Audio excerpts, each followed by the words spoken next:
Le saviez-vous? Plus de 90% des investisseurs considèrent l'or comme une valeur refuge. Plongeons ensemble dans le monde fascinant de l'or. Ce métal précieux est vénéré depuis des siècles, non seulement pour sa beauté, mais aussi pour sa fiabilité. En période de crise économique, l'or brille souvent de mille feux, devenant un investissement incontournable. Pourquoi? Parce que l'or conserve sa valeur. Ses cycles de marché sont passionnants. En période d'inflation ou d'instabilité financière, le prix de l'or a tendance à grimper en flèche. À long terme, l'or s'est avéré être un actif résistant, offrant une protection contre la volatilité du marché. Donc on est parti, ici voici l'or, les cycles haussiers sur l'or et sont également importants. Entre 2018 et 2020 on avait une jambe de hausse très forte, entre 2023 et 2024 on avait également une jambe de hausse très importante. Pour moi sur l'or, on arrive ici sur une zone chaude. Vous voyez le rectangle que je vous ai mis, c'était un niveau de valorisation que j'avais fixé et je m'étais dit ici, attention, dans cette zone qui a été touchée la semaine du 18 novembre, cette zone là pour moi c'est une zone de surchauffe et effectivement en plus j'ai cette résistance du grand canal haussier que vous pouvez voir à l'écran et on arrive sur cette zone. Alors l'or peut très bien casser encore une fois cette résistance et monter beaucoup plus haut. D'ailleurs je m'attends à ce que le cycle de l'or perdure et continue de se valoriser. Pour moi on n'est pas à la fin de la tendance haussière sur l'or à long terme. Par contre l'or c'est un actif qui prend du temps pour construire ces cycles. Donc là, pour moi, on avait breaké ici cette zone du 16 septembre 2024. Depuis, j'ai pris des plus-values dessus, j'ai fait des achats-reventes. Voilà, on est monté quand même de 13%, c'est bien valorisé. Donc voilà, c'est une position qui a été très intéressante. Mais pour moi, le vrai cycle sur l'or, il avait surtout débuté, je le rappelle, ici. Premièrement, ici, hop. En 2019, on avait pris une position avec nos élèves à ce moment-là. Et on avait cette longue tendance qui s'est faite depuis avec une hausse tout simplement. Ici, si on prend une entrée en post-breakout de plus de 100% sur l'or depuis 2019. Mais voilà, après il y a eu une consolidation ici effectivement cette année 2024 qui nous a permis de reprendre une position. Et là, on arrive pour moi sur la zone chaude, c'est pour ça que j'ai pris des petits gains partiels. Vous le voyez au niveau des croix ici à l'écran sur cet actif. Je rappelle que dans le portefeuille du REIT, j'ai également de l'or. J'ai toujours de l'or dessus, parce que ça, c'est quelque chose qui va toujours rester. C'est une position qui reste sur le très très long terme, donc je ne vais jamais me séparer. Par contre, ça, c'est plutôt sur le compte de trading que je suis en train de vous montrer. Bienvenue dans le monde des chiffres qui dansent. Découvrons ensemble. La première classe d'actifs qu'on va regarder, c'est l'immobilier US. Donc ici, regardez cette zone de support que j'avais tracée il y a un longtemps aux alentours des 70 $, qui pour moi, les 70 $, j'étais acheteur sur l'immobilier. Donc on pouvait acheter à de nombreux moments. Ici, on pouvait acheter en 2018 avril, en février 2019, on pouvait acheter également en avril 2020, bien sûr durant le crash, en octobre 2022 durant la crise immobilière avec l'inflation, la guerre en Ukraine qui ont provoqué une baisse forte de l'immobilier et surtout moi quand j'ai acheté c'est ici en 2023, j'avais acheté avant même décembre 2023, j'avais acheté plutôt ici en mars, mai, avril, je ne sais plus précisément, dans cette zone de l'immobilier coté. D'ailleurs, si vous regardez les premières vidéos de la chaîne du Druide quand je l'ai lancé, je vous ai parlé pas mal du portefeuille immobilier de REITs et surtout, j'ai parlé aussi des prises de plus-value sur un certain nombre parce que, regardez, depuis, on s'est beaucoup valorisé, on est beaucoup monté puisqu'on a pris 36% de plus-value immobilière, ce qui est énormissime en quelques clics de souris, sans avoir besoin de passer par un notaire, de gérer des biens, de faire des travaux, etc. En quelques semaines, en quelques mois, eh bien, j'ai pu générer ici 36% de plus-value immobilière. Donc tout ça en restant en slip derrière mon écran, donc c'est vraiment l'intérêt d'investir dans l'immobilier coté. Après, bien sûr, on n'a pas la possibilité de recourir entre guillemets au levier, encore qu'on peut le faire aussi, mais en bourse, on ne conseille pas trop parce que c'est un petit peu plus risqué.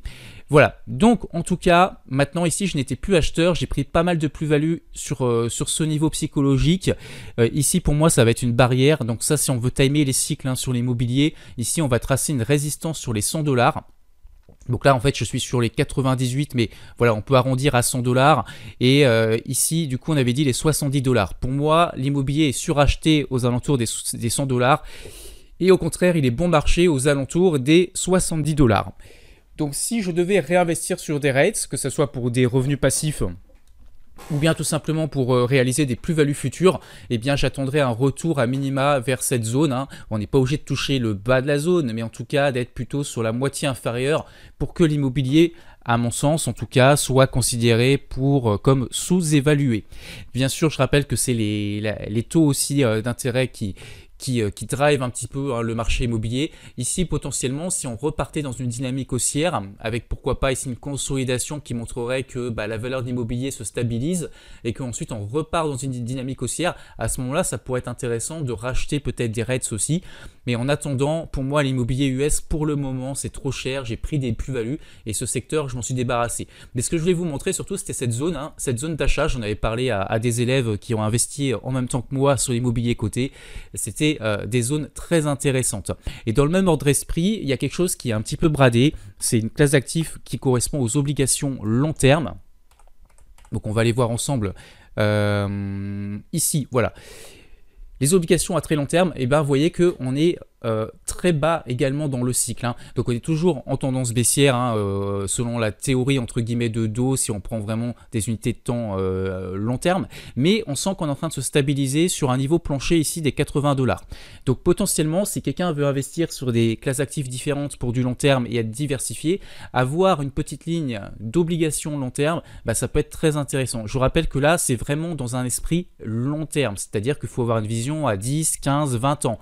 Ça va pas forcément partir là d'ici un an à la hausse, on n'en sait rien parce que ça peut même baisser au passage pour aller plus bas si jamais il y a le retour de l'inflation qui réaugmente les intérêts, et ça c'est tout à fait possible dans le futur, on n'est pas à l'abri, ça pourrait encore baisser. Mais en tout cas, après une baisse aussi importante, ce qui est sûr, c'est que pour créer un portefeuille diversifié sur le long terme de différentes classes d'actifs, si vous voulez profiter de soldes, là on est quand même à moins 47% sur des obligations long terme qui, je vous rappelle, étaient haussières depuis le crash de 2008 jusqu'à 2020, jusqu'au crash de 2020 tout simplement, d'un crash à l'autre.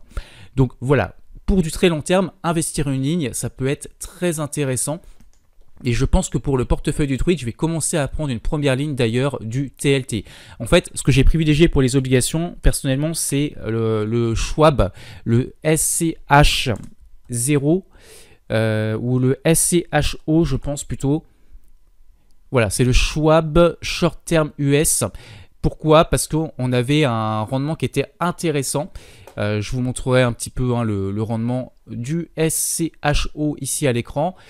Et c'est des obligations court terme, ça veut dire que c'est très peu volatile. Vous avez vu, je vous ai montré qu'il y avait une baisse de moins 45% je crois sur les longs termes. Si on prend ici sur les courts termes, durant toute la jambe de baisse ici, on est plutôt à moins 7%.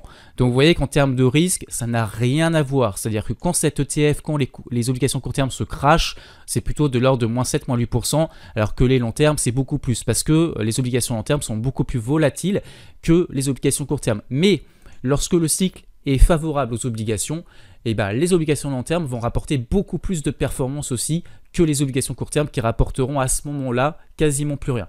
Mais à l'heure actuelle, c'était intéressant d'être plutôt sur les obligations court terme puisqu'on est sur un cycle qui était plutôt inflationniste et aujourd'hui, il y a encore de l'incertitude sur l'avenir. On ne sait pas si on repartira dans de l'inflation ou pas. Et on a un rendement, en achetant en tout cas sur les prix de cette zone, on avait un rendement très intéressant et sur les niveaux actuels, je vous montre le rendement à l'écran, vous pourrez juger si pour vous c'est intéressant ou pas. Donc j'en ai pris pour stabiliser mon portefeuille global du Druid, on en reparlera à la fin du mois. Donc c'est de la diversification.